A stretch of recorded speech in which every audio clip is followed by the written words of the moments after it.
This show is a production of the Best in Tabletop Network. Be your best in every aspect of your game. Find us wherever you find your podcasts, or check us out on YouTube for more Bat Reps podcasts and shows. If you like what we're doing, you can join our Discord through the Best in Tabletop Patreon group or our YouTube members only area, where you'll get access to our entire library of content. Thank you for listening.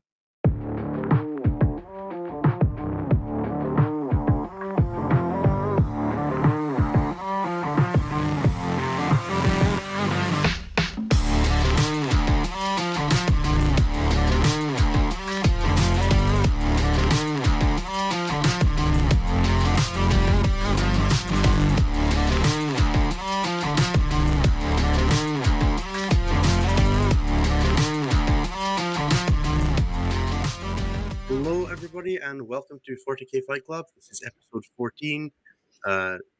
That's a bug, not a feature. I think that's what we called it. We definitely decided that like a time amount ago that's appropriate for episode naming. I am Innes Wilson. I am your host. I am joined as always by Anthony Violent Vanilla and Nathan Dr. Statstad, something with a H. Nailed it. I know it gets too long if I put my last name on there. Then it's just like, here's a long bar just of entirely your name. Congratulations. I think that's what you should. You deserve the extra space now that you have a DR in your name. Oh, sure. Okay. Not like Dr. Pepper, who is not a doctor. No, Dr. Pepper is not a doctor. Dr. Pepper is not accredited by any governing organization. It's just Dr. Pepper. There's no dot, so it's not a doctor. Oh, what the fuck? I didn't know that. I'm glad we know the deep lore of Dr. Pepper. Anyway, for those of you who have been counting weeks since we started, you might notice that it's been we took a week off. We would like to formally not apologize for that because we all had very good reasons. What we will apologize for is not having great ways to communicate that we're not doing an episode. I have had a fair few people asking me, was there an episode last week? And the answer is just kind of no. I hope you got the memo when there wasn't one. We are going to look into following up that a little bit better. We won't go too much into the reasons, but I had a medical issue, Anthony had a family issue, and Nathan was getting a PhD.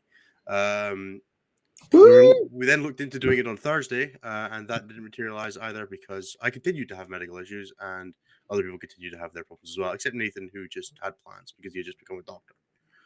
So we'll start the show properly with congratulations, Nathan. Well done on getting a PhD. We're all super impressed and very, very happy for you. Thank you very much. Appreciate that. So because I assume disposable income has to go up with the doctorate, right? Not as much as you would think, but it is better than I had hoped. So there's that. I guess it's better. It's better than getting poked in the eye, essentially. That's how I'm going to look at it. I have to start paying for health insurance now, though, which is kind of a big sad. Also, student loans, another big sad. Yeah, those are both gross. Nathan is being shouted at. My wife tried to include herself in the podcast for a moment there. Please disregard. But other than that, not a lot happened last week. I started painting Tyranids again because I can actually have time to paint now. So I've started painting everything. Yeah, crushing claws, the good which is making me really excited. I just am trying really hard now to get ready for the Best in Tabletop Open in late June, and then the Charity Hammer tournament, where apparently I'm going to participate in the hardest GT in existence. Which will be great. It'll be great. I promise. It was fun last year. Yep. So that your 2 weeks has been. I got a PhD in painted Tyranids. Yeah, that's really pretty good couple weeks. I drank a lot. There you go. It is. Yeah. I did drink a lot. And I got to hang out with friends for like the first time. I mean, aside from you two, who I hang out with every week, I got to hang out with local friends who I also enjoy spending time with. So that was it. I spent time celebrating my PhD by painting and drinking and planning, because I've got plans to beat top-ranked players at Charity Hammer. Plans. But you wait. Big boy time. Big boy time is coming. How about you, Anthony? How have your 2 weeks been? Oh, some real jerk got me into Magic, so I spent a bunch of time and money on that. It's definitely not my fault. I definitely don't. So that happened. No, that's actually been super fun. It's been nice to play a game with a little bit of a wider competitive community and some competitive backstory to it, so I could read things and learn. Yeah, that was real cool. I've been playing a bunch of practice games with both Knights of either shade and Nids. because those are the armies that it looks like I'm going to be playing in the next several months. Some combination of large stompy robot or large stompy alien, or some combination thereof. So that's been pretty fun. I've been doing some stuff with Art of War Down Under. Shout out to Adam Camilleri. Love that guy. Yeah, it's been a lot of game related stuff when I'm not pulling my hair out with work or family related things. All very valid reasons. Nice. to be Yeah, pulling your long hair. live I would House mostly. Deer. Well, I said long live House Deer. oh yes, House Of the Deer. If we play Imperial. Oh, Deer. yes, Yes. Imperial Knights things, because we Yes. like confusing our guests. I mean, permanently. Isn't that really what all the numbers and stats and recounting? Yeah, personal that's anecdotes are we're for? actually just here. We're a deep state spy operation intended to confuse you all into thinking about 40k as something other than ha ha ha funny dice game. It's true. How about you, Innes? How have your last 2 weeks Yeah, been? I've Please had tell a us. weirdly productive, other than like getting sent home from work, which hasn't happened to me in a long time. They were like, "You need to go home because you sound like you were dying," and then I was, and it wasn't great. So I I walked home while having an asthma attack, which wasn't a great idea because that's like a 2-hour walk. Yeah, I walked like a solid 45 minutes to the bus stop, then got a bus, and then walked the next 20 minutes home while being unable to breathe. Not my smartest decision. What are you doing? Suffering. Did you have a thing? Yeah, left it at work. Well, good job staying alive. Yeah, so no, it wasn't as bad as I'm making it sound. But in between that time, I also did 2 tournaments because I never rest. So I played in a GT, which we would have covered last weekend, but we're not doing that now because 1, who cares, and 2, who cares. So yeah, I won a 35 player GT with Tyranids, and then last weekend I played in a 10-team 8-player team tournament at Allies of Convenience, which we will be covering in some more detail, probably not a huge amount because team events are long and difficult to cover, especially when they're 8-mans. Where we placed third as Team Scotland, not Team Scotland, Team Scotland. We lost to the winners in Team England and the second place team, Team Netherlands, and we managed to beat Team Wales and a couple of the sort of general hobbyist teams on the way there, which was really good fun. It was nice to not have the captain, but I did get to do the pairings, which is good for experience. And I played the same Tyranids list for that as I did at the singles event, so it was nice to not have to do any hobby while I was dying. That was the main driver between me being really happy I did make that choice. Oh yeah. Okay, are we gonna actually start the episode now? I feel like that's a thing we should do. I think 7 so. minutes in. Yeah, we can At talk some point. stats, I suppose. We can. Well, We what can I'm going to do talk about- first is I'm going to do the plugs. Oh because boy. plugs are important. Now he's gotta plug the things. Yeah, man's got to. All right. Yep. This is the Best in Tabletop Network show. We are 40k Fight Club, and you can find us in all sorts of places. The first place you can find us is YouTube. YouTube is a great way to find us if you are trying to watch either the live streams or the backlog content. And if you're trying to watch the backlog content, there's even more of it behind the subscriber wall. So if you hit the little member button, you can pay a little bit of money, and you'll get access to all of the archives for our show, the Battle Report show, the Chasing the Narrative show, which Colin does, where he goes through cool life stories with 40k people. Anthony's episode is a particularly great one about getting punched in the face and that being fun for some reason, and being so fun he doesn't do it anymore. I can't imagine why. So that is one amazing way you can support the show and also find more of us, which are 2 things that I know everybody loves doing. Another thing you can do is you can check out the Patreon at patreon.com/bestintabletop, where you can chuck in a bit of money to get access to the Discord, where you too can argue with Tyler.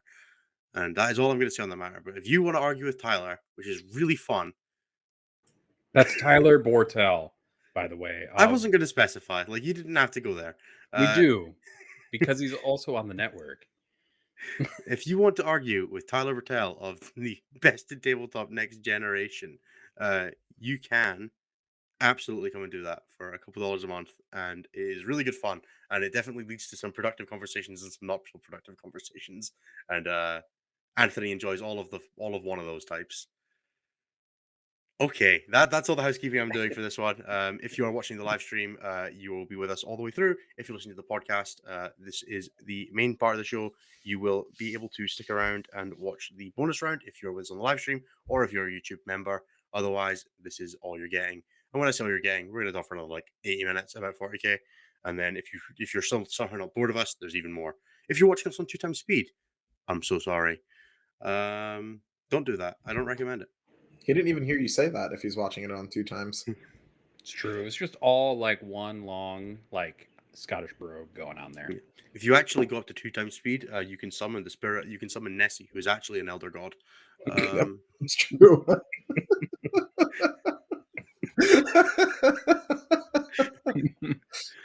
The sleeper Okay. has awakened in Loch Ness. No, Idris, we do not have super chat options. We like to keep things all in house. The chatting stuff is not something that we're looking at the moment. Also, all of that comes down from the network. It's not something we decide on a show by show basis. So for the time being, we are keeping it simple. Okay, let us get into the main show. So, as always, there are a couple parts of the main show. We're going to be going through the stats of the week, which is going to be with Nathan. We'll be covering pretty much everything post balance data slate at this point, with the focus on the stuff that's after Tyrant Codex. So that's mostly 2 weeks of data. Yep. And then we will be going through the top 4s of the week. So we'll be going through the 4 GTs I believe we had this weekend, and we'll also touch on the team event that I was at because I like talking about team events, and I'm going to make the guys. And then we will be doing a brief. I say brief. It's normally the longest part of the show, but the meta is quite interesting right now, so it might not be meta discussion where we'll talk through some general things about the game with myself, Anthony, and Nathan. And then we will be taking a short break. And then we'll be returning for the bonus round where we'll be taking listener questions and also having a bit more free form than it is currently. You know, how it's totally structured and organized right now. Totally structured, totally organized. Totally structured and organized. Exactly. Making me be structured and organized at midnight is definitely a thing I do. 100%. Okay, Nathan, take us away. Take us into the world of stats. Sure. So like Innes said, we're going to be talking just about the last 2 weeks of data. Essentially carved 3 meta periods out of the data that we have so far. So you have essentially the Tau Custodes meta, which is February basically until March. And then in March, you have the Harlequins meta, which started about a week after the release of that book. And then now we're getting into what I'm going to call the post data slate meta, although I probably could have just called it the Tyranids meta, because there are bugs. There's so many. So first we'll go through just this week's data. But before that, my weekly reminder is that while I use win rate a lot to talk about statistics, it's not like the strongest statistic, but it's like the most parsable statistic. So I know it's like the most easy to understand way of indicating how a faction is performing. This week we won't go through as much overrepresentation data, but I think you can tell kind of like how that's going to look based on the win percentages from some of these factions. Also, if you looked at the results of the Seattle Open, you would have seen that there were 5 Tyranids factions in the top 5, followed by 1 lone not Tyranid faction as number 6. Which was a Tyranid faction because it was Jinster cults. I thought It was number 6 was Ultimate. Ulthway. Was it? I thought it was Jinster cults. I'm so sorry. It's more fun if it was GSC, but it's not, I don't think. I'm pretty sure it was Ulthway in 6th place. Although for undefeateds in that top 4, the Orc player and 3 Tyranids player like going into that final round, and then the Orc player fell out. I think that's the 4 we'll cover for the top 4 will be the 4 players who are undefeated going to the semifinals, just to be specific. Yep, 3 Tyranids. That's what it was at the event. 3 Tyranids, 1 Orc. So what we've got for just the last week, so we have Tyranids at the top. Pretty predictable. They jumped up from about 7 to 8% prior to the data slate and prior to Codex release. For this week, we're at about 11% total rep, which is quite high. We're starting to approach kind of near where Space Marines are. Space Marines this week were 16%, so we're just like 5% off. I don't think Tyranids will get that much higher simply because of like a lack of models like available. I think Maleceptors went up for order for like 30 seconds earlier this week, and then all were gone. And they had a win rate of 70%. But the really interesting thing is that you had a win margin of 40 points. Oh, what? So your average win margin was 39.5 battle points, which is astounding. It's not even a 20-0. Yeah. It's only they're averaging 17 threes. Oh, come back to me when you're trying. that means everybody is doing that, Ennis. Yes, I'm clearly joking, Nathan. God damn it. So their average win margin is 40. On average, so this is not just wins, but also losses, but on average, they're allowing their opponents to score 60.8 points. And then on average, Tyranid armies are scoring 80.26 points. So there are fractional points just because of how division works. But that is only higher than Chaos, but Chaos only had 6 players. So I'm not really going to count that as a meaningful statistic from this week. And that's all of them. Come on. Yeah. And that's every faction. So Tyranids, very good, but also something to definitely watch out on. And when I summate the data, we'll go through a summary of the 2 weeks in another minute or two. In second, we have the not so dead clowns. They're really not dead, guys. They're What do you mean? No, that nerf was definitely enough. Well, The you nerf know how it killed didn't them, change dude. anything. They have Yeah. dropped about 33% in meta rep, so they're down to about 3.7%. So they've dropped by about a third, but they're still winning 69.1% nice of their game. And That's are right. winning, their margin of win is about 28.2%, 28.29 battle points. So they're not that far. Well, they are really quite far. So those games are a little closer, probably mostly because what we're seeing is just those nerfs and effects. You don't have 9 Void Weavers. And to answer Alex's question, it's because the average victory points scored includes losses and victories. And the opposing victory points average includes both losses and victories. But the win margin only includes games that they win. So when they win, they slaughter you. And if Oh. they lose, it's pretty close. Yes. Their average loss margin is 26 victory points. So they usually It's not lose that by about close. 26, which isn't that close. Hmm. But, and it's not even the lowest amount. The lowest amount is again for Chaos. But again, if we're discounting Chaos, that is the lowest margin for losses on average. That makes sense. So Harlequins are doing really well still, 69.1% wins. I don't think they won any events this weekend, although somebody can correct There were me just a only little bit. 4 events this weekend that we tracked. So Yeah. It's also there are only 15 players. So Chaos is in third, but there are only 6 players. So I'm just going to skip it. Sorry, Chaos. Your time in the sun is coming, though, based on every single Warhammer Fest preview from the last week. Eldari, which is soup. So craft rolled Eldar mixed with Drukari or Harlequins is typically included in this. 2.5% of the meta. And then we are at a 58.2% win rate for this faction. And then they have an average win margin of about 32.54. So they're also doing really well. Craft World Eldar is next. I think you're going to start to see a trend here that most of the Eldar book is just kind of skating by other factions being more unbalanced than they are. Craft World Eldar 6.1%, 55.7% win rate. So they're doing pretty good. Then we have Custodes, and then we have Sisters. Look at you guys. Look at you Sisters players pulling out a 53% win rate. Then we got Orcs, which might largely be that one dude who did just super well at Seattle, but maybe not. And then Chaos Space Marines, Thousand Suns, Tau, and then at the bottom, only above a faction that had 0 players and therefore a 0% win rate, is Astra Militarum, who won 28.4% of their games. Maybe 2 buffs was not enough, although everybody was really mad for a brief moment about 6s to hit auto wounding and Imperial Guard players. And Adeptus Mechanicus is just right above them. Adeptus Mechanicus at this point has just been completely abandoned, which makes me very sad. And they're at 36.4%. I don't know. I feel like how sad you are about Admech being bad is directly proportional to how much you died doing rich rounds. That's fair. I'm not that sad. Yeah, fuck them. Fair enough. And then if we look at just the last 2 days, 2 weeks since the data slate, we still have Tyranids number 1 at 68%. They have a 37-point margin on average for wins when we're considering both weeks. Harlequins are at 67.2. Eldari are at 55.8. Asuryani at 54.7. Sisters, again, still doing pretty good, 52.8%, which means next week they're going to drop all the way to the bottom. That's how everything has worked always for this announcement. Sisters, basically the worst thing you can have as a Sisters player isn't like a balance update. It's Nathan saying your faction's good. That's true. Or at least okay. And then I will say, Imperial Guard, not the worst faction when we consider everything post-data slate. The worst faction in the game is Adeptus Mechanicus, who are chilling at a 32.4%. win rate overall since the data slate Man. started to get incorporated into the field. That's Astra, so sad. Astra Militarum are at a 37.4%. So we're almost there, guys. You're almost to 40%. And if you hit 40%, I will be very proud. Imagine having a lower win rate than Tyranids have a win margin. Yep. It's funny though, because that win margin isn't the highest. The highest is for Eldari. Eldari have a 37.6 victory point win margin.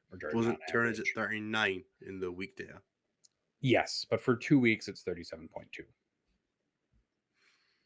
So Yeah. yes. Yeah, so guys, we're in a meta of just bugs and elves. Which meta is bugs and elves, everybody, and then guard. Well, at least they're standing on top of Mechanicus now. Yeah, but that's because like there's 3 people who play Mechanicus, and they're all. I was gonna say, I feel like Mechanicus isn't actually that bad. They're just ditched. Yeah, they are basically the least played faction outside of Chaos Demons. I don't count Imperial Soup, which is just the Imperium keyword, or Forces of the Highbind in this because those are soups. But Adeptus Mechanicus is tied with Chaos Demons over the last 2 weeks with 10 players for both of those factions. And Chaos Demons are doing marginally better. They're at a 41.8% win rate, but that's probably all because Be'lakor and friends are being brought to everything, not because Chaos Demons are good. So what we're really seeing is that there are some armies still on 8th edition books that are really suffering a lot.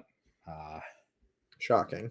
I know, right? So Imperial Guard, Chaos Demons, Chaos Space Marines, Chaos Knights, and Imperial Knights are all in that bottom bracket, essentially. So we'll probably see Chaos Knights and Imperial Knights shift upwards moving forwards as their book comes out this weekend.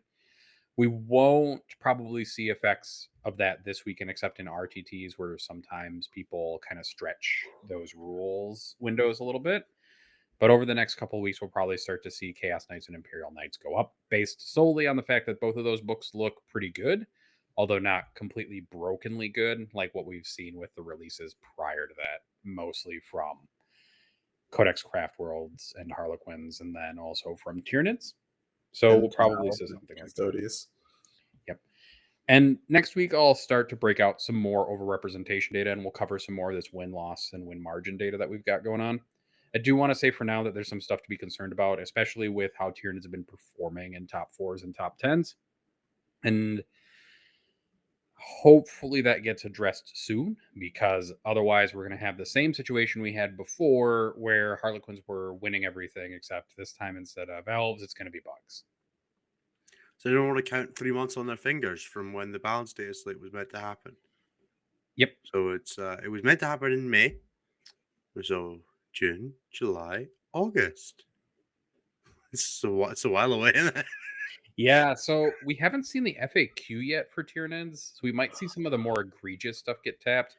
I know that at Seattle, and we moved a little bit out of statistics. I know at Seattle, the GW judges for that event were ruling that Maliceptors could have 4 casts on their action imperative turn. So they were saying you could get the 2, the action, and then the CP for a 4th cast was what the judges there were ruling. I don't know necessarily if that survives an FAQ, but if the judges know something that we don't, then I would expect Maliceptors to continue to just vomit 12 mortal wounds on the action turn, for funsies. I always get worried about listening to rulings like that, because I always wonder what percentage of that is a player being like, look, this is clearly what that does, and the judge going, that seems right, versus like actually no, and that's fair. Going. So when I talked to a player about it before running an RTT, they showed me like the different parts of the rule, and I was like, that makes sense. That's just how we'll run it for this event. Yeah. And I was like, I can see both arguments for the rule, and I just personally was like, it seems to make sense raw, so I just I don't think it's intentional, and I don't think it's necessary. But they're strong enough without it, guys. You don't need it, but just in case you wanted to throw just a little bit of salt in the wound of your opponent by vomiting them off with more mortal wounds. You could definitely rule things like very badly on the Tyranids Codex if you decided to read everything in the weirdest ways possible. Yeah, just use the circle as many times as you want. I can't see that being problematic. Allow Tyranids to drop anywhere more than 1 inch away. It'll be fine. Oh, definitely. And then I did want to pull up one more set of stats for this week. and then we'll go into some more of the meta stuff.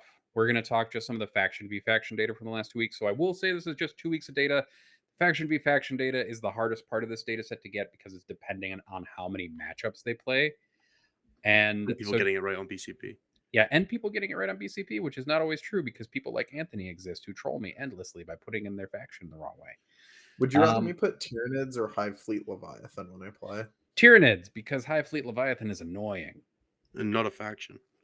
Yes, those Hive Fleets are not factions. And I don't know why they exist in BCP other than to annoy me. Well, it's like Space Marine chapters. It's true. That also is factions. They're sub-factions. Those also serve the purposes of annoying subhumans. Put them in. But that's just be Adeptus Astartes. It's like the Farsight Enclaves stuff too. At least all the Hive Fleets include the Hive Fleet thing in front of it. But things like Farsight Enclaves don't include like Sept Farsight Enclaves. It's just Farsight Enclaves, which is a little bit more annoying, but for different reasons. All right, the faction v faction data is up. So Tyranids have one bad matchup according to the last 2 weeks of data, which is into my favorite faction of all time, Imperial Fists. My favorite faction of all time. What? Yeah. So Imperial Fists have a 67% win rate into Tyranids across the last 2 weeks of data. Across all 3 games. How many games? It's probably like 3. But I do want to tell you something about Imperial Fists across the last 2 weeks of data. The doctrine nerf doesn't matter if they don't have any vehicles. You're just straight up playing the old rules. So only 5 players across the last 2 weeks have played Imperial Fists. That's the first thing to note. And altogether have assembled a 36.7% win rate. So what I want to tell you is that perhaps, maybe, unless you really love painting yellow, do not paint your Space Marines yellow and play Imperial Fists. You can. Wow, I'm shocked. I'm shocked that that's the conclusion we came to after hearing that they beat the best army of the game 67% of the time. I know, right? And then they have a coin flip into White Scars, another Marine faction for funsies. And then I will say that into every S tier faction, Tyranids have good matchups. So they have a good matchup into Harlequins. They have a 63% win rate into Harlequins. Into Custodes, as soon as I can scroll down again, Tyranids have a 67% win rate. And then into Tau, Tyranids have a 75% win rate. So really what we're seeing here is that Tyranids have essentially no bad matchups, especially into the other high-ranking A and S tier factions.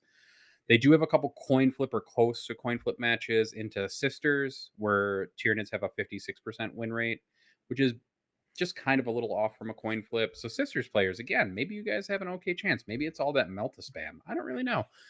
And then they have a 54% win rate into Pure Craft Worlds, which makes sense. Craft Worlds the other kind of S tier faction. And so maybe it's just that they have a harder time into Pure Craft Worlds because of artillery firepower. I don't really want to know. We can maybe talk about that a little bit later. And Hail of Doom. Hail of Doom. Really good. Yeah. Hail of Doom ignore cover so you can kill the Marines too. True. All those Marines you're terrified of, yeah. Well, yeah, it helps. And yes, Luke McCarthy, what I do recommend is playing Imperial Fists. Everybody play Imperial Fists to beat Tyranids, please. Yeah, definitely. 100%. And if you can mind control all your local Tyrant players into not using Harpies, you too could probably beat them with Space Marines. Dude, didn't you hear? Harpies are bad. My favorite 2 win rates, though, are into Black Templars and Blood Angels, which for Black Templars, they have a 100% win rate into Black Templars armies. And then into Blood Angels, it's 91%. There's one other faction that they have a 100% win rate into, and that's Iron Hands. So beat boop, be sad, Iron Hands. That's deeply saddening. Genuinely quite upsetting. Wasn't this sarcastic? Beat boop, be sad. Beat boop, be sad was real good. I like that a lot. I'm gonna use this weekend if I play against anyone that's like vaguely robotic in their faction. If I play against Admech or Iron Hands or you just deploy. I'm gonna choose my imperative. This turn I'm using beat boot be sad. Yeah. The other thing that I'm going to do right now is I'm going to cut that little bit out so that it can be added to our Instagram as the color reel for this week's episode. Is beat boop be sad Iron Hands.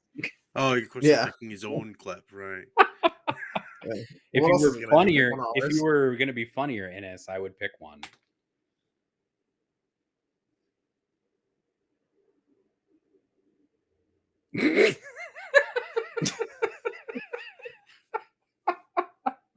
Everybody just It's funny stared because I at also Nathan love for a bit. I love Innis dearly. So all right, so that's it for stats for this week. I didn't do any overrep stuff, and you can see Innis smile as I say that I love him dearly. He's my favorite child, it's true. And let's go on to some tournament coverage. Anthony, you're also my favorite child. That's not how that works. Like a parent, I have all of the favorite Anthony and I.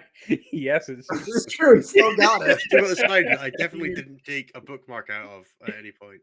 You're definitely not wrong. All right, so let's start some tournament coverage. Let's do tournament stats. So I believe this weekend we had 4.5 tournaments of note, in that there were 4 real tournaments and also a Games Workshop one. Come on, at least react. Leave I'm me not cold. letting you do it.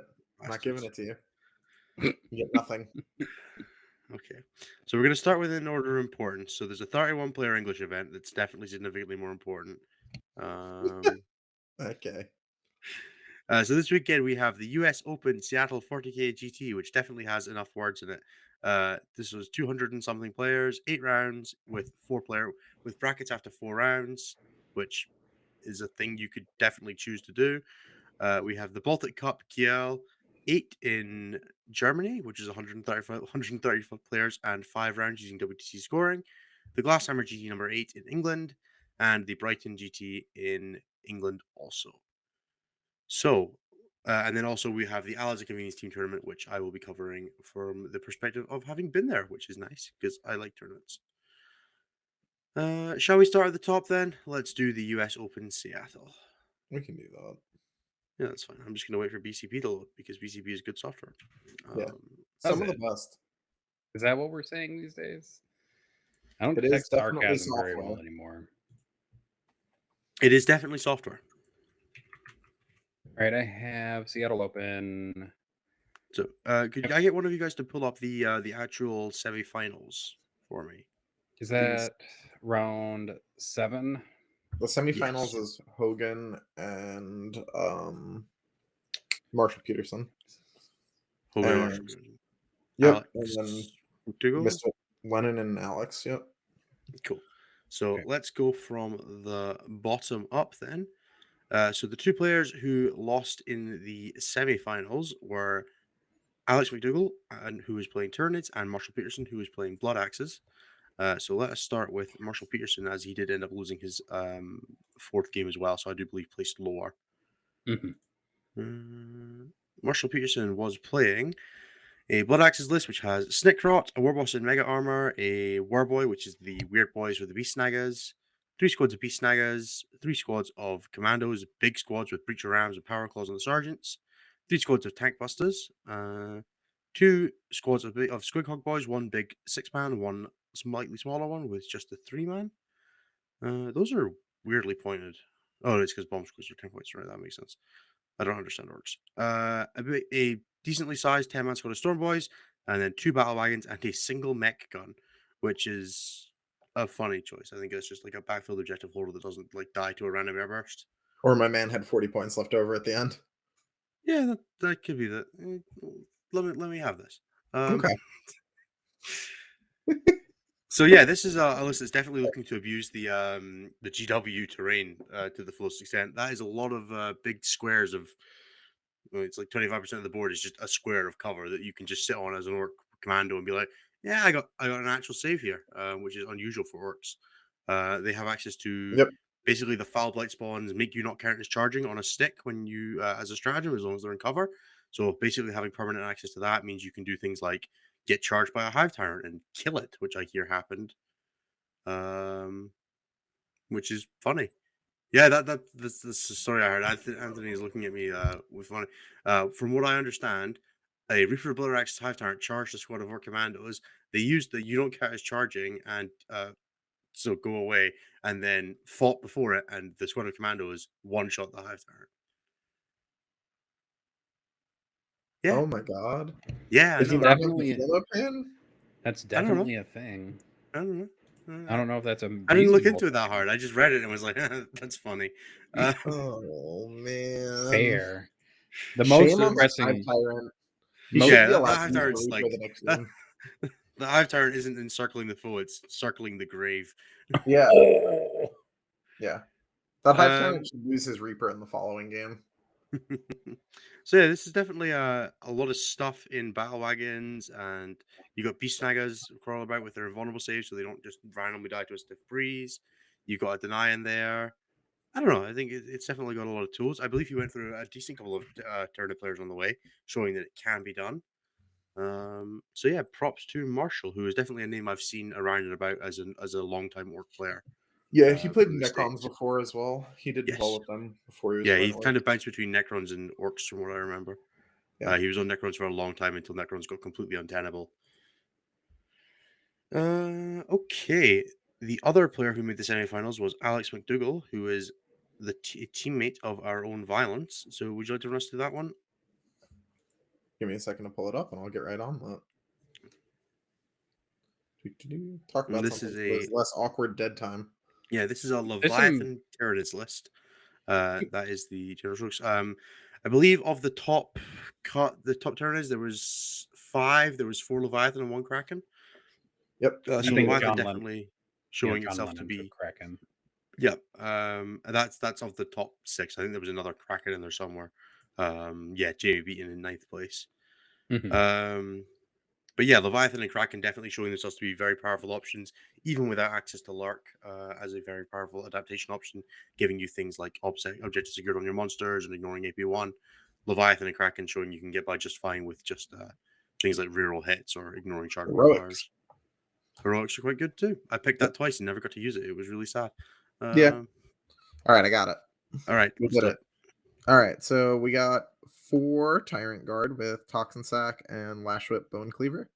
We got a unit of Zoanthropes with Neuroparasite, unit of 3. We got a Neurothrope with Direct Guidance and Catalyst Onslaught, a Winged Hive Tyrant with Reaper, and no Warlord trait. 10 Gargoyles, a unit of 5 Warriors. Yep, 2 units of 5 Warriors, a Maliceptor, a unit of Venom Thropes, a Parasite. Looks like 2 units, or rather 1 unit of 5 Raveners, 1 unit of 4 Raveners.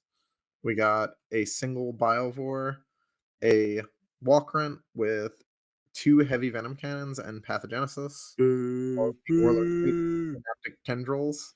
Yeah, Boo these men with Yeah. their 2 heavy venom cannons. Boo them all. Yeah, it's also just not as good. Like on top of being weird.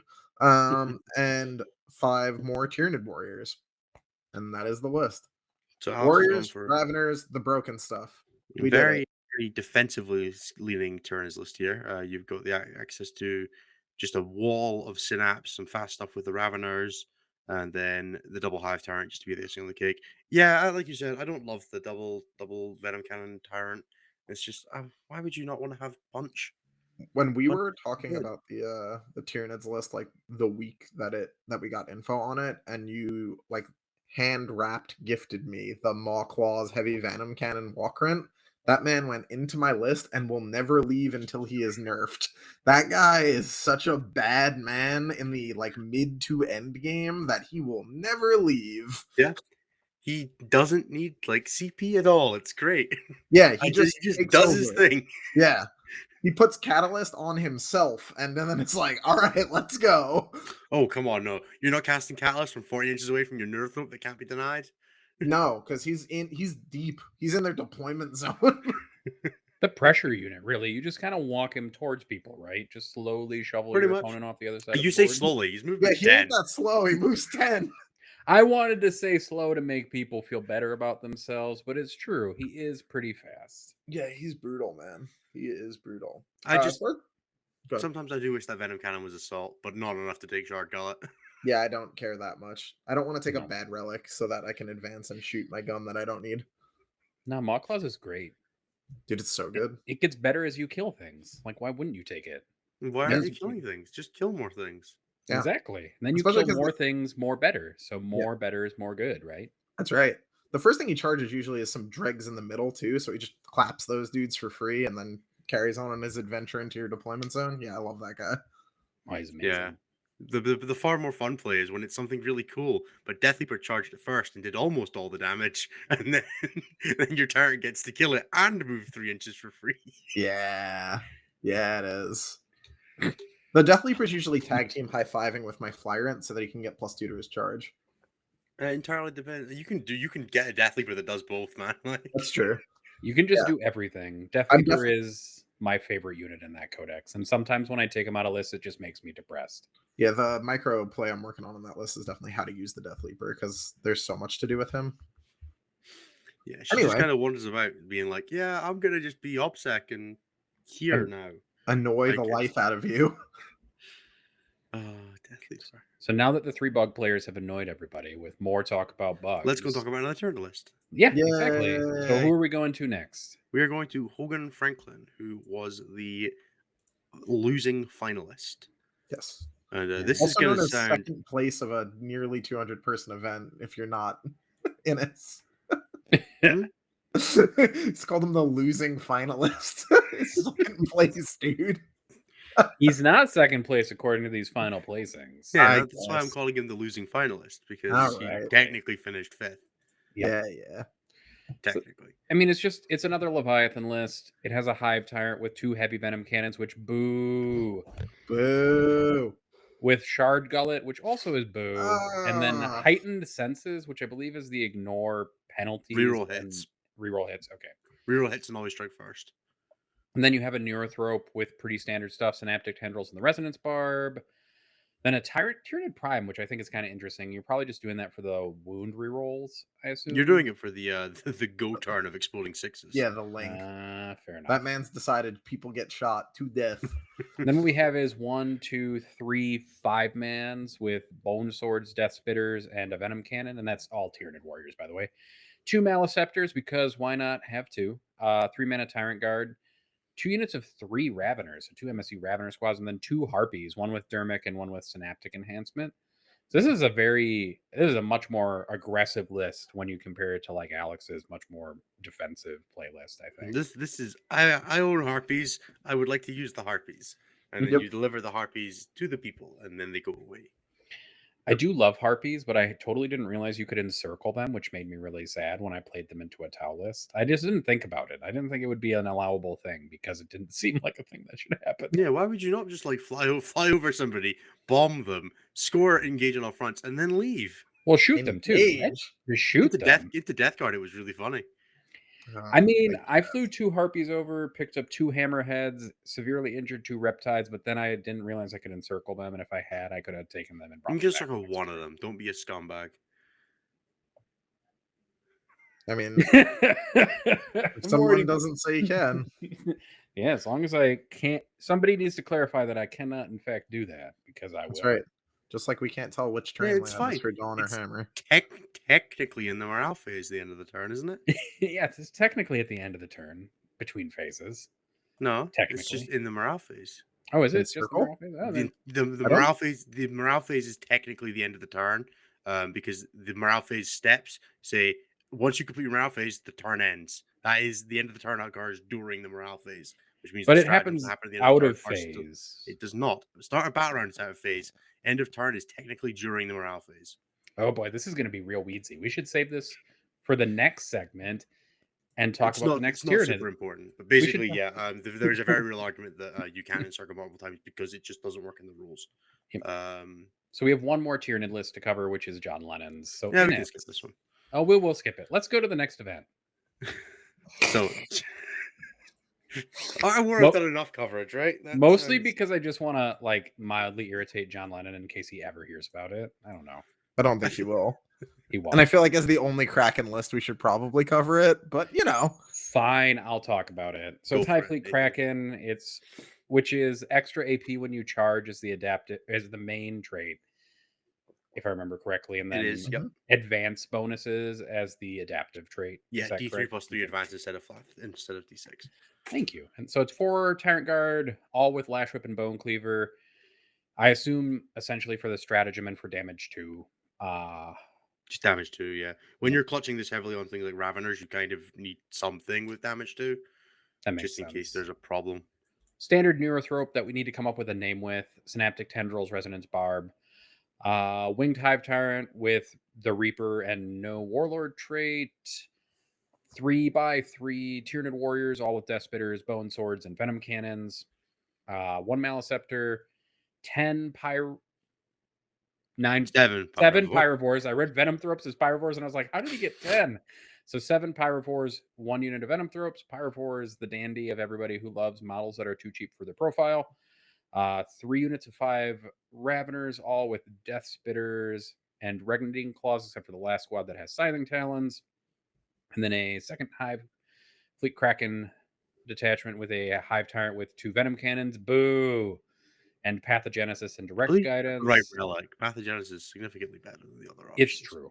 Then a unit of Gargoyles, and then a Parasite with Alien Cunning for that awesome obsec to annoy your opponent until they die. Incredible amounts of obsec denial. That is true. I think the Neurothrope we should just call like the babysitter, because she just sits at the back of the board and never moves. It's like, true. I am your warlord. I cannot die. You're getting your CP every turn in that mission where you lose in conversion. Because where's she gonna go? Like, she can't die. I mean, my favorite part is always when the Neurothrope does something amusing, like headbutting an Exarch to death. That was a fun moment. Yeah, she does have the Horned Chitin keyword. Unfortunately, she can't use it because she's not a monster. I wish that they could, because that would be even funnier. Because that would just be the Neurothrope walking up and just smashing somebody for D3 mortal wounds. The most I've managed is a single having a Zoanthrope go down to 2 wounds 3 times in a game and get healed back up to full every single time. Yep. Because that mortal wound healing is like genuinely ridiculous if you can pull it off. I always forget about it, which is the saddest part. There are so many tiny datasheet rules that it's easy to miss a couple, I think, with this army. Yeah, so for anybody listening who isn't aware of the Neurothrope, it's just like an 18-inch, if anything takes damage to mortal wounds, heal Zoanthropes and Neurothropes. And then they're like, she's 6 wounds, toughness 5, full transhuman, 3 from vulnerable save. She takes like a couple chip damage. Like, I've had her take 3 damage on a perils and then immediately heal it back. It's actually hilarious. I don't even usually don't die. Can't take damage. I don't even usually bother rolling her perils if she perils, because I'm like, it's just the spell I'm resolving is going to fix that. Yeah, for specificity on that as well, perils resolves, then the power resolves, and then you heal. So it doesn't matter unless you die to the perils. You're probably getting your wounds back. Yep. It's generally though a good reason to cast your Neurothrope before anything other than your Zoanthropes, because you want to heal your Zoanthropes back with the perils. Yep. Also, we have another event to cover. The Baltic 3 Cup. more actually. But let's quickly touch on the top 10. Oh no! Just going down them as they are in BCP. We have John Lennon on Kraken as covered. Tyler Bertel on a Leviathan, good small stuff list. Like, it's mostly little things. Double Maliceptor. We have Steve Trimble on Tyranids. This is lots of warriors list. That's Leviathan. Also, we have Alex McDougall as covered. Hogan Franklin is covered. Hank Adams on Oathway, which I believe is double Fire Prism. Double Fire Prism. We have Wallace O'Donnell on Chaos, which is why I'm going through these, who has named all of his demons, which is why I'm that guy's amazing. So we have the Prophets of Terror, Be'lakor, the Katorna Epitome. We have the Dirge Host Marauders, including Badger the Blood Host, who is the sergeant in his Bloodletter squad who needed his own specific name. With 30 Bloodletters, 20 Bloodletters, 30 Pink Horrors, 3 Nurglings, the 6 Unbroken Sins, which is 6 Nurglings, 6 Furies, sorry, and then a Master of Possessions and 471 summoning points. Hell yeah. I hope these all have like brass nameplates or something. That's what I really want for this army, is like all of them have brass nameplates with the names carved into them. So did you all see the list that had the story on it? I did, yes. Yeah. That guy's my hero, and I hope to never meet him. We have Robin Roberts on Jinster Cult. This is a Twisted Helix Claws and Cars list. It's triple Goliath truck and a big squad of Rock Riders with From Every Angle for that first turn, quote-unquote alpha. Jamie Beaton on Kraken, which is a very similar list to John Lennon's. And then we have, finally running out the top 10, Marshall Peterson on Blood Axes. Quick mini shout out to Nick Olsen-Johnson, also of the Best in Tabletop Network. He is one of the hosts of the Next Generation show, along with Tyler Bertel, who placed second on Tiebreakers, and you'll probably be able to hear their full tournament report from Seattle on that show there. Yep. Right, let's move on. Oh, the last one. I believe Tyranids won every bracket they were in at Seattle for the bracket split. Also, I don't do heard bracket that as splits. well. Don't do bracket splits. They're not cool. They're not fun. Okay, the Baltic Cup Kiel, which I'm really hoping is on BCP, not Tourney Keeper, was a 130-player event in Germany using WTC scoring. So WTC scoring, for those who aren't aware, is a differential-based scoring system where the points are made up and the wins don't matter. You basically score based on how many actual WTC points you score, not on wins, which can make things look really fun. But thankfully for this one, it looks like the top three all went 5-0. Yep. So I don't have to explain systems to people. Don't worry. Of the top 8, 6 were Tyranids. Oh, that's fine. Then this will be really easy. We only have to talk about the Harlequins and the Blood Angels list, I think. Okay, so Fritz Peters did win the tournament, scoring 93 battle points. That's pretty this good, is considering you can only get Leviathan. 20 around. Yeah, it's pretty good. This is Leviathan. It's a big block of Tyrant Warriors, double Harpy, Maliceptor, Death Leaper. This looks a lot like my list. Like, genuinely, I'm very happy to see that this is doing well. It's running Venom Thropes that I'm not running. That's about it. And a big block of Warriors, which I think is cringe, but good for them. So well done to Fritz. I know you're running it too, Anthony. That's why I'm saying it. Yeah, I know. I heard you. The Warriors are less cringe when they're on 40s. I played them with 50s when I was first starting, and that was very difficult. Now that they're on 40s, No, confirmed, they're on it's 50s for ones. WTC. I mean, that's not my problem. Pre-Armor of Contempt, I did have 9 Tyranid Warriors just go right through a 10 mana of Scarab Occult Terminators. Just right through them. Like, that's hard. They'll do it now. Like, I mean, it's harder with Armor of Contempt, I think, because they are only AP 1 effectively against them. Yeah, whatever. Well, they're 2-1 because of Armor of Contempt. I killed the whole unit of Scarab Occults with 4 Death Company the other day. I think it'll be all right. Yeah, probably. All I mean, right, I guess guys. you just pay for the stratagem to get extra AP when you go in with a Leviathan unit. Yeah. Like, can you tell we've not been doing this for a couple of weeks? Yep. Okay. In second place, we had Manuel Wisharek, who was playing Blood Angels. This guy is Anthony's favorite. Yeah. We have a Sanguinary Priest. We have a Sanguinary Ancient, 30 Sanguinary Guard, 10 Vanguard Veterans with Lightning Claws and Chainswords, a Landspeeder Storm, a Chaplain on Bike, the Sanguinor, 5 Intercessors, and 2 squads of Servitors. Oh, I was so in until you said the Chaplain on Bike. Why is that? I hate that guy. He's got Artisan of War, Adamantine Mantle, Angel Exemplar, Soul Warden, and the Armor Indomitus. Yeah. Just the tanky bastard. Stupid tank chaplain. He's not good. Don't run that. Well, I'll get you to dive into Blood Angels a little bit during the later section then, because that sounds fun. And then in third place, as the only other undefeated player, it looks like they actually just did straight win-loss with Battle 20 tiebreakers. Good, that's what we're doing for our major next month. Caio Orellana on Tyranids was the third undefeated player. This is a much more MSU list. We are looking at a custom hive fleet with ambush predators and naturalized camouflage, which I believe is +1 save if you've already received the benefit of cover, and heroic intervention. We have a Zoanthrope, a Neurothrope, a Tyrant Prime, 1, 2, 3, 4, 5, 6 squads of 3 Tyrant Warriors, 9 Paravors, a squad of Venomthropes, 2 squads of Zoanthropes, 3x3 Raveners, 3 Biovores, and a single Tyrannocyte. That is different. Definitely. That is different. It's got a Tyrannocyte. That's pretty cool. It's got a Tyrannocyte. It's got it's running custom fleets. It's got he's all over the place. Yeah, this is just like, I want to run all the little stuff and not have anything that can die turn 1 to a Hammerhead, which I can respect the energy.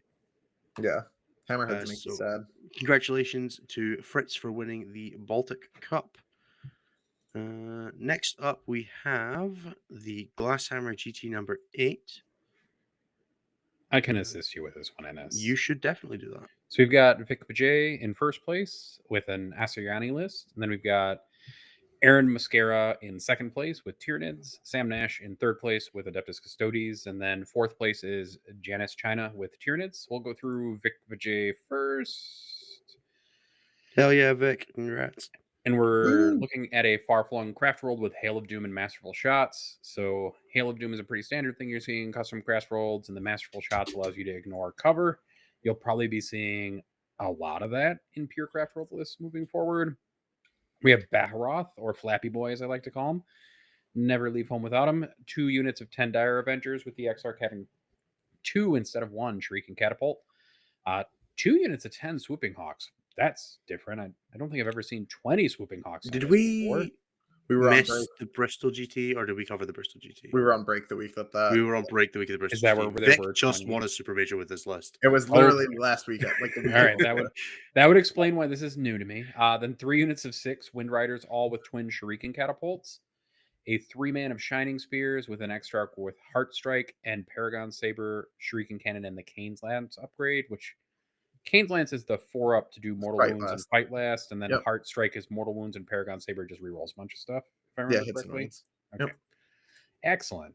I'm glad I can remember things sometimes. And then we've got 3 Warlock Skyrunners with Protect and Jinx, and then Quicken Restrain in a Seer Council. Farseer Skyrunner with the Kernos Bow and Mark of Incomparable Hunter for Mortal Wound spam on people. Breaking through on a stick, but Yep. better. And then a regular old Farseer, not on a bike, but with Valku's wings. So you can drop grenades on people and also fly around. Unit of 6 Dire Avengers with the Exarch again having 2 Shrieking Catapults. Unit of 5 Howling Banshees with Crone Scream, Mirror Sword, and Piercing Strikes. So that's Mortal plus 1 wounds damage. and damage too. Yep. And then 2 Vipers with Scatter Lasers for cheap move blocking, I assume, and maybe a little bit of incidental shooting and move blocking and incidental shooting. They're and then a your waves. engage and stranglehold monkeys, basically. Okay. Yeah. And then Wave They have a Serpent. surprising amount of shooting. And then a Wave Serpent with twin Shrieking Cannon and the twin Shrieking Catapult. Probably just to carry the 6-man Dire Avengers and those 5 Howling Banshees. Oh, and I forgot a Ranger Squad, who also exists to fill out that detachment. The Wave Serpent usually takes the 6 Dire Avengers and the 5 Banshees, yeah, because it just gives you a little mobile R&D option with the Dire Avengers, and the Howling Banshees run off and do their own thing. They do D3 plus 1 mortal wounds on the charge, and then the next time they do it is D3 plus 2, and if they keep living, you keep getting more and more mortals. And Isn't it the once per Mirror game? Swords. It is only once per game. Is it once per game? I thought it was every time you had made a charge. Or am I So thinking of a it different one? adds on for each time. Okay. So But if you you can just be, keep doing it. you can be greedy and hold it. Right, okay, I Yeah. got you. But you can only That's use it sadder. once. It's fine. It's like you're paying a CP for 2 relics anyways. Surprised he didn't take the plume, because that makes those Swooping Hawks a lot more durable, but maybe They that's never die. That man's probably never taken a save on the Swooping Hawks now that Indirect is dead. No, that's Yeah, fair. you gotta remember UKTC and like WTC style boards are just full of little ruins that they could hide in and never, ever, ever take damage. Fair enough. I've definitely killed the Swooping Hawks, but I'm playing Tyranids. I don't think that counts. All right, so that's Vic's it list. doesn't. We have Aaron Mascara in second place with Tyranids. We have another custom list, or that's just a reference. Okay, it's Leviathan. We've got the Babysitter Neurothrope, Winged Hive Tyrant with the Reaper of Obliterax, Toxin Sacs, which I find a little weird, and then Adaptive Physiology, which is the 5 of Feel of Pain. How does Toxin Sacs work with Reaper of Obliterax, though? We're That's not fine. sure. Okay. It think might that's or it fine. might just not. We can save the discussion for just a minute from now. That's just the reason I asked. So then we've got a 3-man of Tyranid Warriors with Bone Swords and a Venom Cannon and 2 Death Spitters. A 4 and a 3-man of Raveners with Rending Claws and Death Spitters. 2 Harpies with a standard assortment of Dermitic Symbiosis and Synaptic Enhancement with heavy Venom Cannons. Second detachment, this time with 3 Tyrant Guard with Scything Talons, a Walking Hive Tyrant, again with 2 heavy Venom Cannons. And Pathogenesis, a little less boo, but still boo. And then Perfectly Adapted, which is the Leviathan Warlord trait for 1 reroll essentially per battle round or turn. Man's got reroll wounds for days. Yep. 2 Maleceptors, 9 Pyrovores, 3 Venomthropes round out the list. So it's a pretty defensive list with a few aggressive elements. It's like a Kraken list that just put Leviathan in instead. Is the I guess if you're taking the Harpies, maybe that's why you do it. Yeah, no, it absolutely is. Yeah. I still just think it's funny.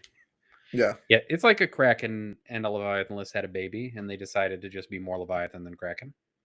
Rounding out the top 4 for that one, we had Sam Nash on Adeptus Custodes, which is a Shadowkeeper's Dreadnoughts list. and we had Janus China on Tyranids, which is a double Maliceptor, double Carnifex, double Tyrant, and then support and single Harpy. Good lad, single Harpy, playing as Leviathan. I will quickly shout out that there was a super major in the UK last weekend that we are missing out on covering. That was won by Vic Vijay, who was playing basically the same thing as he was playing this weekend. It might have had a couple of minor tweaks, but that was 180 something players, and Vic went all the way on that one. So massive props to him. Yeah, Nice and one. in the same weekend, also just Eldar dominance. Nick Nanavati took down Dallas Open, which was a large event as well. Yes, that was a very good weekend for the Eldar, just before the looming doom. Yeah.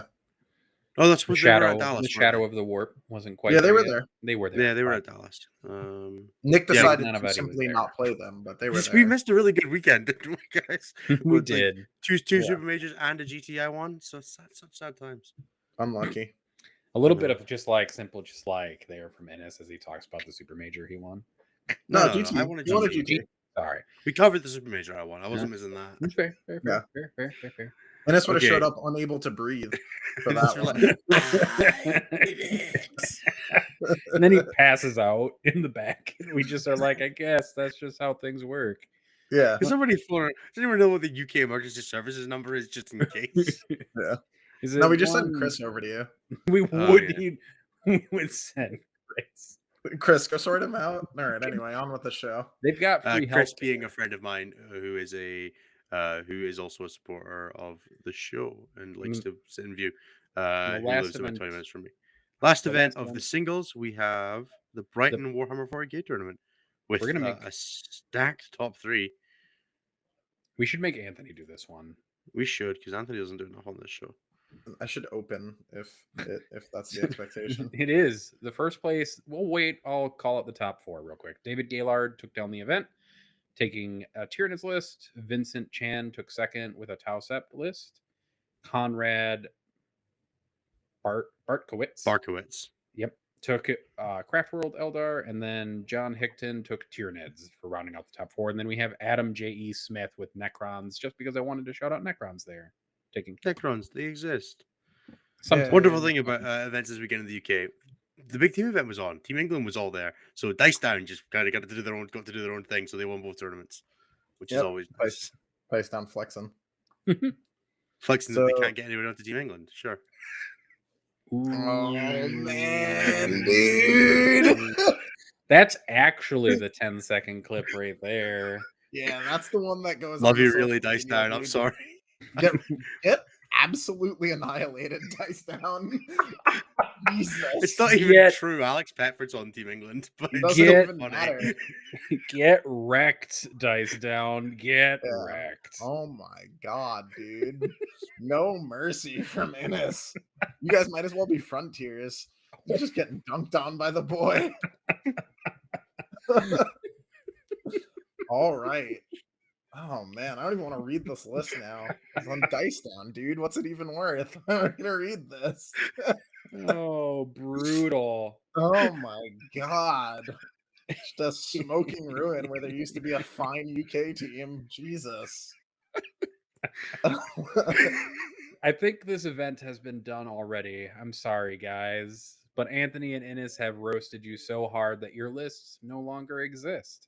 I mean, you played a bunch of warriors and some harpies with 2 Maliceptors. That's legitimately the first place list. It's like 4 data sheets. Oh, well then, yeah, we'll just keep going. What did Vincent Chan bring for Tau? He's also on Dice Down. So he played Tau. 1 second, we gotta see if Ennis is gonna die real quick. Yeah, Ennis is struggling over there, dude. We're gonna lose him. I saw Ennis like starting to turn red, and I was like, "Oh damn, we shouldn't have joked about Ennis." Yeah. getting sick on air. Yeah. We can get Dice Down in the ISSG. The Ennis Savagery Support Group. Yes, it's true. Yeah. Brutal. Oh, So man. Vincent, let's talk Vincent Chan and Tau for a brief moment of our Oh, man. time He- today. He took Tau. He played Tau Sept. He took a commander with a bunch of Tau words. He played. I can Can we- tell you everything, but we it's get a- not going to mean anything to most people. Is plasma and it has a save that's more than it should be, and he's got a warlord trait that lets him do things he shouldn't. Moving on. What does Conrad got for Craft World? I want a bad summary of this one as well. Okay. Conrad is playing Dark Deeds, so he's playing Dark. He thinks that Harlequin Melee is going to do something, which is adorable, and he's playing Hail of Doom Masterful Shots, which is really good. I'm sure that's the part that got him to third, and then the Harlequins were there to hold objectives. Congrats. And then one last list that you have to badly summarize, John Hickton. John Hickton. Oh, we're doing top 4. We're doing. It's we're not even doing a top hero 4. fan. I don't even care. Yeah. It's double Harpy, double Tyrannocyte. I really hope he's doing the thing that I was planning on doing, but I decided not to because I don't want to pay 300 points on my Harpies. Which is if you play into Tau, you just put the Harpies in the Tyrannocytes. You can't do that, right? Yeah, you What? can. Oh yeah, you But- can put one monster in them, can't you? Yeah, I and thought they it have had to be less than- under 9 wounds. under 16. Oh no, Innis, no, we didn't need that tech in our lives. And the rules for disembarking large models is you just place it within 1 inch, and it gets to do all that stuff. So if you go second against Tau, you just put both your Harpies and your Tyrannocytes. And if you go first, you just put all your. If you go against something else, you just put like all your garbage in it. I mean, I guess you just put them all in the Tyrannocytes anyways, because they can come out turn 1 anyways, right? Depends if you want the Bomb Star one or not. So like, if you're playing Death Guard, why bother, right? Like, I mean, that's true. You stay 18 inches away and you're fine regardless. Yeah, Well, you situation. You No, could put yeah, the Maliceptor in there, right? And then just blow them up from 9 inches away. you can put your Maliceptor in it, you can put your Zoanthropes in it, you can put Warriors in it, you can put Death I'm Looter in it. upset. Like, just I'm do whatever you actually want. not, because I have a Tyrannocyte I want to break out for a fun game and just annoy somebody with. I really, really, really had to stop myself from building my 2 to take this to it. But guys, I'm just gonna gonna- not pair Tau. It's fine, but I'm gonna do this to get it nerfed, guys. I'm gonna take first and an oh, major. thank you, Art. Thank you, So, Nathan. wrong channel, bro. Oh, sorry. Come on, man. Focus. That's my other job. Shit, sorry, Anthony. Sorry. Taking our Okay, jobs. let us super quickly touch on the Allies of Convenience team event, and then we're going to talk into some meta stats. So as I mentioned earlier, Allies of Convenience team tournament. This one is on Turdy Keeper. All the previous events were on Best Coast pairings. This was a 10-team, 8-player per team tournament run by the guys from the Allies of Convenience podcast, who you may remember if you're really old, and also in the UK. Specifically, those 2 things were required. Yeah, we played in this as Team Scotland, not a national team, as somebody was very, very rudely pointing out in the chat. We were not a national team, and we were not even the lowest ranked of the national teams because Wales placed lower than us. So, although maybe you're just not considering Wales a country, which understandable. Oh, man. Just keeps it going. Dude. Takes down, dice down, comes after Wales. Sure, they've got too many consonants in all of the signs at their train stations, but you can't just take down a whole place like that. It's not that hard. This was won by Team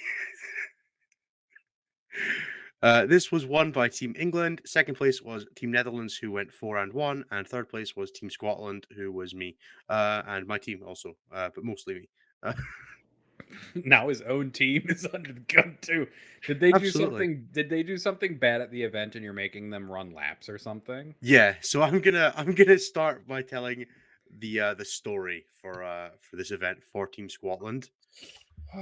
So going from Scotland down to Stockport, which was the tournament is in Manchester, it's about a 4-hour drive from like where I am. But we decided to do a route that required us to go in 2 cars because there was 8 per teams. So one car went down, got there fine, went down about lunchtime, and then the car that I was in, I got picked up after the other guy had finished work, and then we drove to I went up to meet him, and then we drove an hour to somewhere, and then an hour the other direction to somewhere else, and then we started heading down. So it was like we had like 2 extra hours onto our drive. So it ended up being we were going to leave about 5 o'clock and get there about 11:30 midnight. That's kind of what we're looking at. We get almost the entire way. We're a mile and a half from our hotel, and we stop. There's a traffic light here, and we drive, and we clutch goes, and we stop. And we're just in the middle of the road. It's a 1 lane. Clutch goes, can't get into gear. We're just sat in the car. Car's going past. Great. We sit there for about 10 minutes. We try calling the AA to get the recovery. Can't get it sorted quickly. So Matty's like, all right, we're gonna just try again. And he drives his car. He gets into gear for about half a second to drive to there and completely block the traffic light. At which point we get out and push. We're a mile and a half from the hotel, but it's all uphill. Nowhere we can go. There's a quick fit garage about 80 meters away, up a hill that we can't get to. There's another garage that way, about 40 meters away, that we can't get to. This isn't great. Okay. Let's call the AA. It's 11:30 at night at this point. Yeah, we can be there about 1:30 for you. Oh, okay. We're going to be here a while. So two of us decided to just F off because we needed to go like check into the hotel and stuff like that. So that was part one of the weekend. That was fun. So yeah, rip to Matty. So he misses game one because he has to go to the garage and get his car repaired so we can, return to the country we came from in the morning. So we have a ringer game one who actually ends up getting a 10-10 draw. It was very cool. Matty came back about halfway through and it's kind of like half coached the game. We were very happy with him. And Matty is like throughout the day calling up, being like, can I get my car back? I'm gonna get my car. Turns out they ordered the wrong part to getting his car fixed, and then also lied to him. They said they were gonna get it fixed on this Sunday, and the guy who said he was gonna come and get it fixed just didn't come in. So he had to spend another day. He had to spend another day in England. Fun. And then another one of my teammates had a family emergency and had to go home during round 5. Another one of my teammates had a friend have an emergency, but couldn't go home because there was nothing he could do about it. It was great. Horrible sequence of events. So I ended up playing 2 games in round 5 because I had to play my game, and then my teammate had to go to see if he could get his car, so I had to finish his game as well. So I played an hour and a half of a Thousand Suns game, which is the first time I've played pure Thousand Suns. Didn't know what I was doing. It was great. I just said I'm going to use all of my cabal points on all casting the double city power, and then did that, and then didn't think too hard about it. It was all right. Beat Tau 13-7. Still not sure how. Anyway, That's that was really story time. what I see. That's all I got. Is Ennis playing 2 games and just like turning around between them? Like that kid you see playing like 20 games of chess at the same time? No, it was Like, really lucky because I played against Death Guard that round. I was done in 40 minutes. So. Oh, that's nice. Oh, rough for the Death Guard. Okay, I guess I'm gonna military can go super complain quickly- to somebody about it. Let's Nobody super will quickly care. run through the England lists because they are probably what people are most interested in.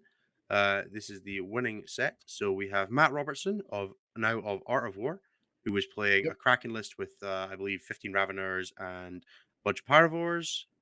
We had Mike Porter, who was on a Thousand Suns list with 20 rubrics, 20 Scarab Cults, and 9 Spawn.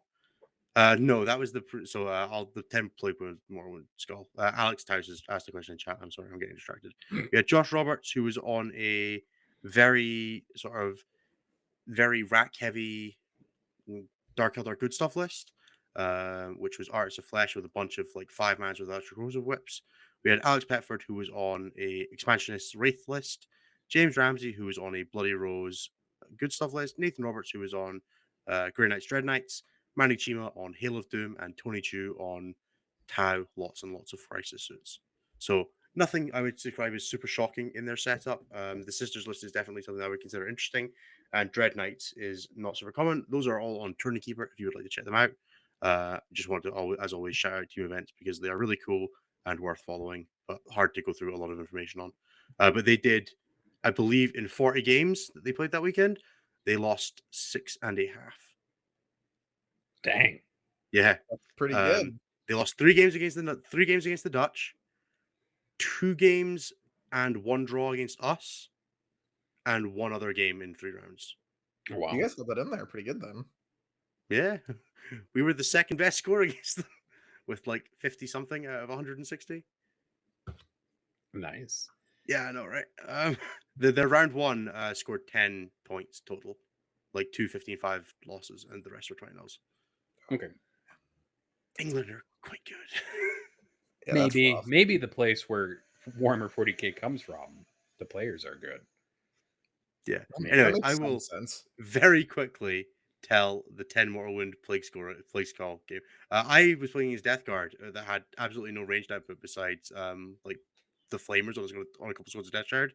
So I flew my Harpy over to the back, encircled the one that didn't have a 4 Binvol, so it couldn't get charged by the Demon Prince. And then the one with the 4 Binvol sat in the corner, and then the Plague Skull rolled 6 dice at it, and rolled 3 6s and a 5.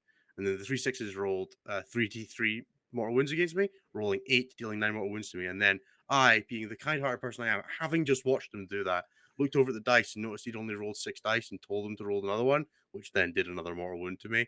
and I felt really, really hard done by for being nice about that.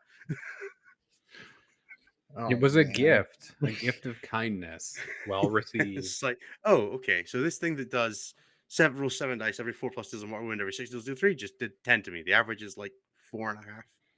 That kind of stuff. It was one of the 2 units he killed that game. Man. You didn't need the last part in it. That was not. You didn't need the last part. I'll do one more story from team events, because team events always engender the best stories that are the most memorable. Chris of Team Scotland, who is in the chat right now, played against Manny Chima and his Halo Doom Eldar, and went second and decided, best thing I can do, best situation I've got is to just push everything forward and go for the Animus Vitae. And the second anyone says that, Anthony is looking at me like he knows what happened. Do you want to tell me what you think happened? It went bad. It went real bad. Venom fire and faded. Venom shot, fire and faded forward, got within range. Animus Vitae at the top, goes to chuck it at it. Manny goes lightning fast, rolls the 2. Missed Animus Vitae, and his whole army didn't get advance and charge, and he got tabled. Oh, it wasn't a Blackheart Archon. Nope. He wasn't playing Black. He was playing Artist double Witch Cult, or Witch Cult double Artist, I think. That's what you get. No Blackheart at all. I know. You earned that. Can't use a CP in your transport on an attack. You can't. It doesn't That's work. true. So yeah, that was good. Chris. There's always loads of fun stories from team events. I'm sure if I racked my brain, I could find some other fun ones. Our Dark Angels player dropped 0-20s the first 2 games, and then got his first point off of the England captain, which we were all very proud of. Chris rolled a 1, so lightning fast didn't even matter. So that's fine. We can live with that. That's what you get for taking Animus. That relic sucks. That's what you get for not taking Blackheart in the first place. I'm glad Chris asked the question, and now we're just going to cyberbully him. Yeah, get him. We'll buy you a pint, but you'd probably roll a 1 and drop it. Ah! He'd probably somehow drink the dice out of the cup by mistake. Right, that is going to be it for the meta, or for the meta report.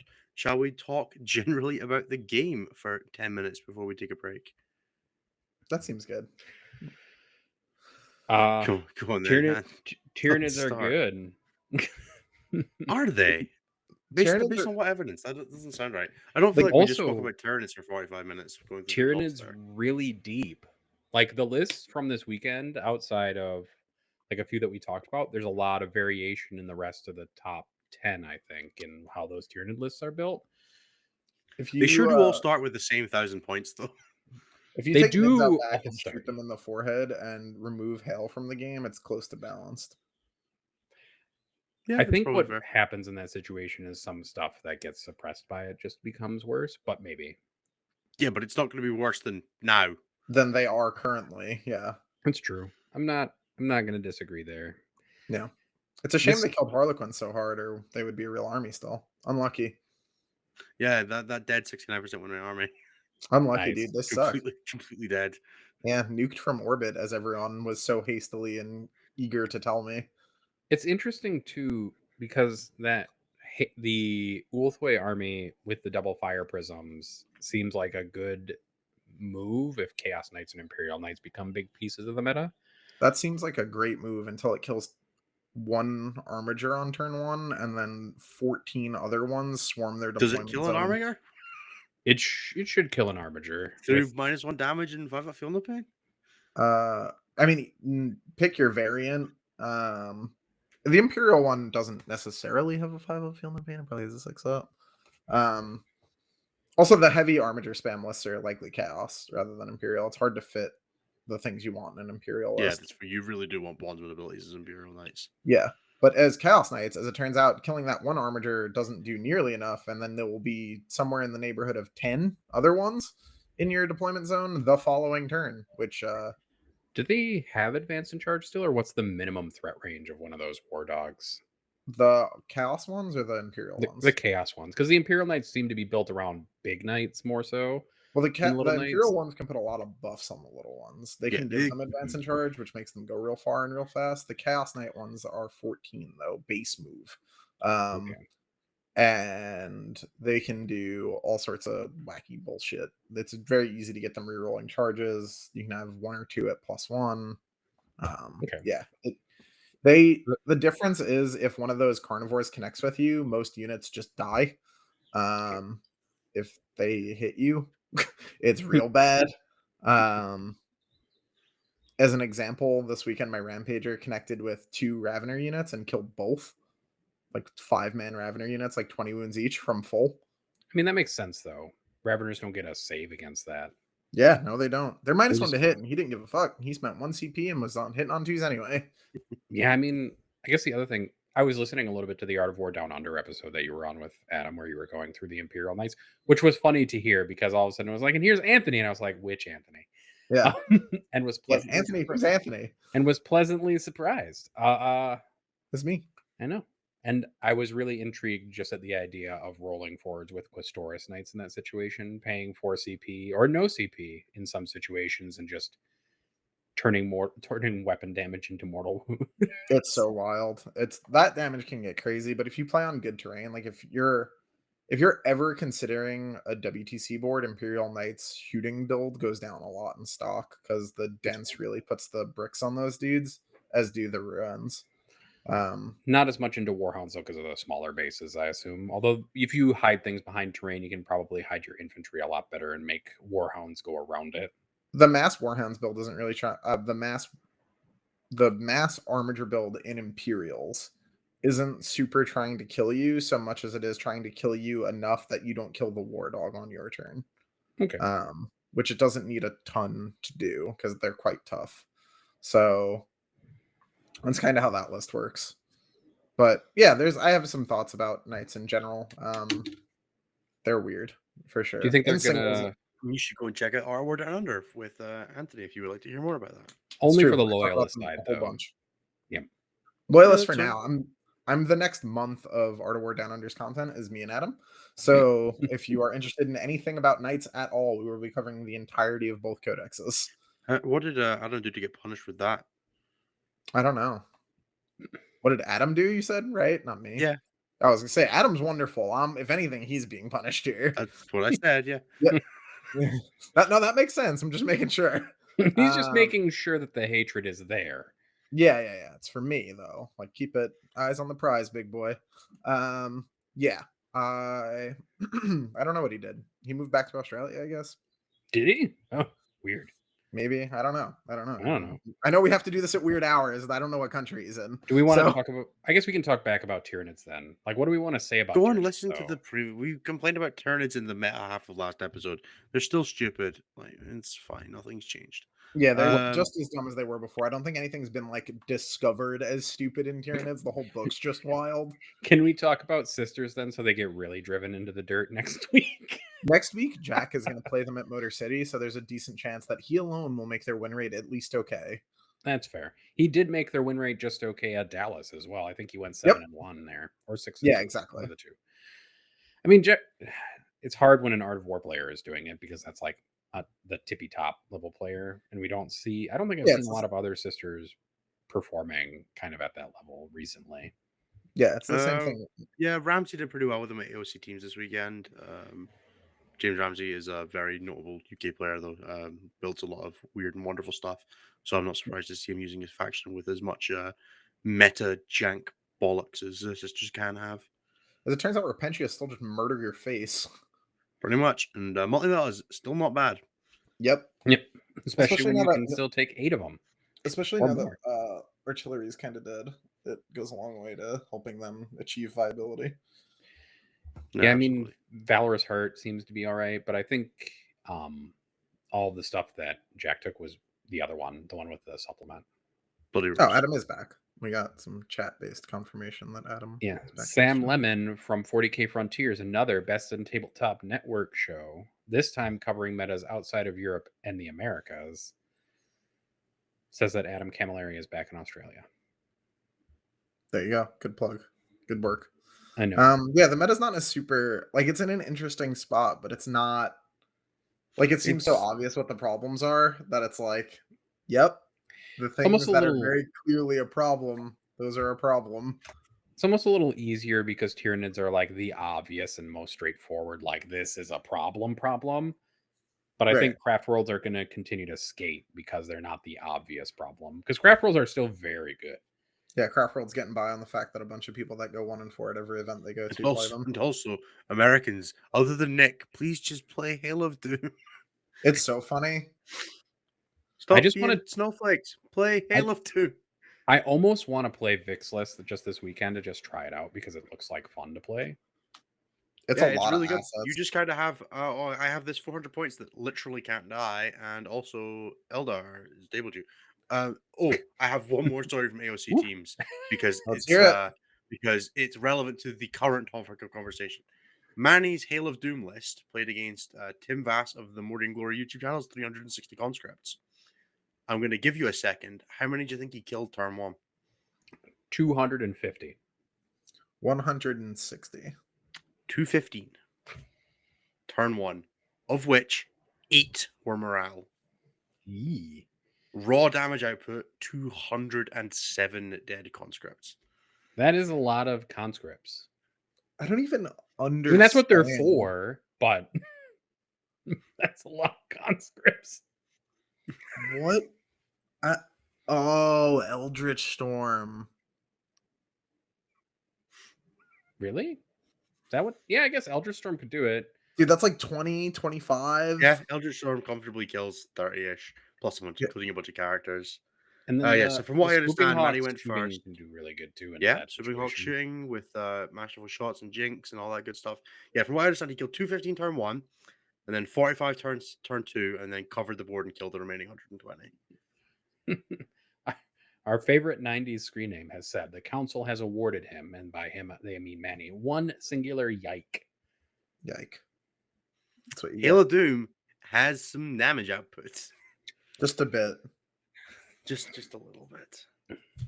Oh, So yeah, man. Hail of Doom is really, really, really, really, really good at killing stuff. It turns out 6 tail yeah. auto wound and also AP4 is good. That's what Guard was missing. He should have tried having AP4. It's the Auto second wounding map, on as it 6s. turns out. Yeah. All artillery actually fired out of line of sight gets +1 to hit and an extra point of AP now. Yeah, maybe then. You mean they're playing Farsight Enclaves, right? Cool. Yes. Gross. On that depressing note, On that depressing note, we're going to take a break. So, for everybody who is watching with the live stream, stick around. We will be here during the break. Nathan will be doing his standard Farsight chat, the bedside reading. If you are watching on the YouTubes, you can either stop, or you can become a member and watch us with the second part of the show, the bonus round, in the members section. If you are listening on your favorite podcast app, you could do us a massive solid and drop a like or a comment or a review or anything like that, whatever function your software supports. And that is how we get discoverability out there, and we would massively appreciate it.